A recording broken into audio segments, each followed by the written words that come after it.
Secunderabad Chilkalguda police station పరిధిలోని మహమ్మద్గూడ, వారాసిగూడ ప్రాంతాల్లో ఉత్తర మండలం పోలీసులు నిర్బంధ తనిఖీలు నిర్వహించారు. అనుమతి పత్రాలు లేని 35 ద్విచక్ర వాహనాలు, 3 ఆటోలు, 1 కారును స్వాధీనం చేసుకున్నారు. సుమారు 450 మంది పోలీసు సిబ్బంది తనిఖీల్లో పాల్గొన్నట్లు ఉత్తర మండలం డీసీపీ సుమతి పేర్కొన్నారు.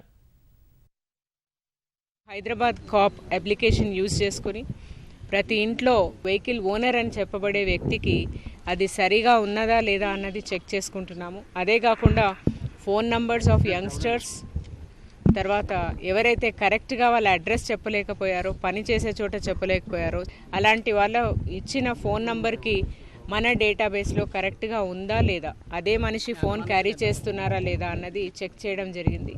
ఇప్పటివరకు మనకు నార్కోటిక్స్ రవాణాకు సంబంధించిన వాళ్ళతో కాంటాక్ట్లో ఉన్న 1 తర్వాత స్నాచర్స్తో కాంటాక్ట్లో ఉన్న 1, అట్లాగే వెహికల్ లిఫ్టింగ్లో కాంటాక్ట్లో ఉన్న 1 సస్పెక్ట్స్, మొత్తము 14 సస్పెక్ట్స్.